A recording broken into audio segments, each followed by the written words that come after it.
Chapter 6, the Dromafleur.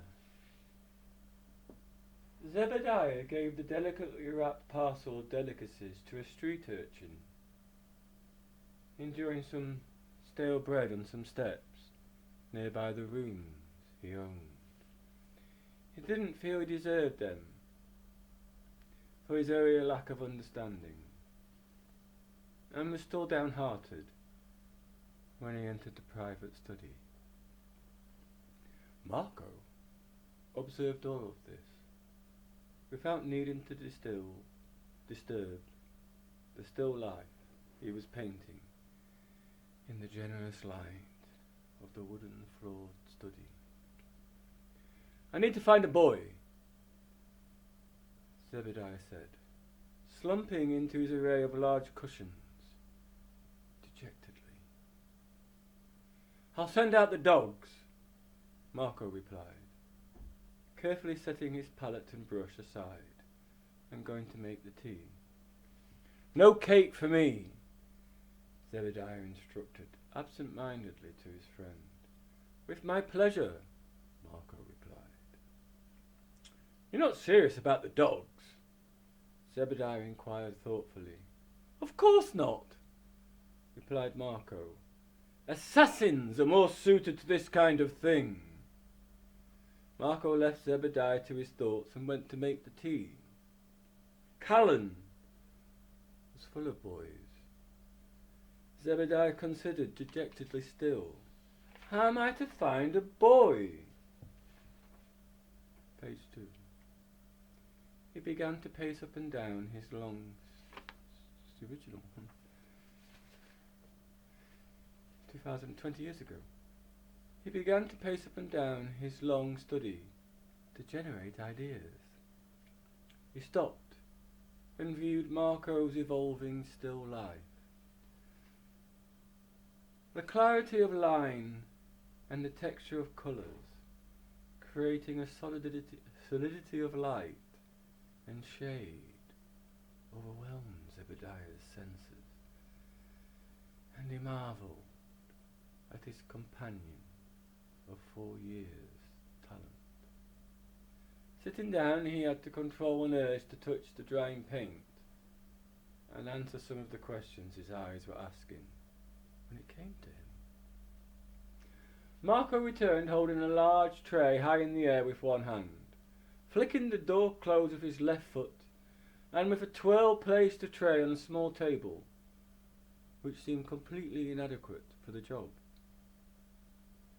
Zebediah couldn't help stare at the huge orange and carrot cake dominating the tray and dwarfing the once large teapot.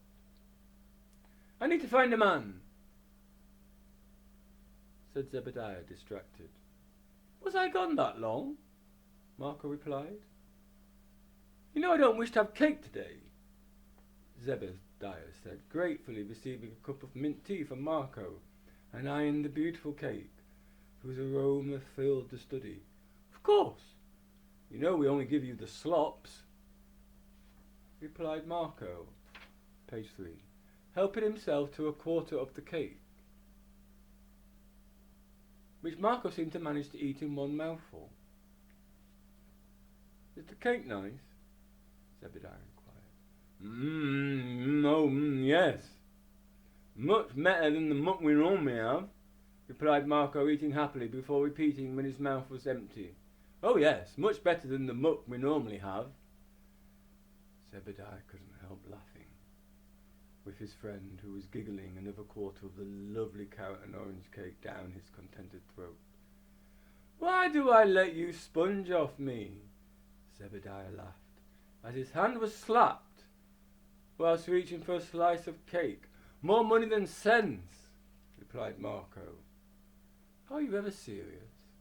Zebediah smiled. When you see me impaled on a sword, you'll know I'm serious, replied Marco, eating the third quarter of the delicious cake with the mouth-watering filling and icing. You are my friend, Marco. Let me pay someone to attend to us, Zebediah said, returning to the painting, considering the use his eccentric talented friend, page 4, could make with his time.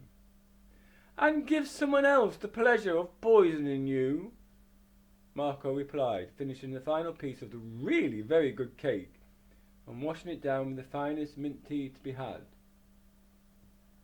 But Marco would say that, as he made it. I need to find a blind man. Money no object.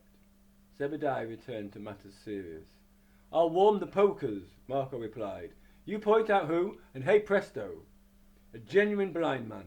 If the price is right, you can blind me. He was about 80 and wearing the traditional dress of Callan before the kings.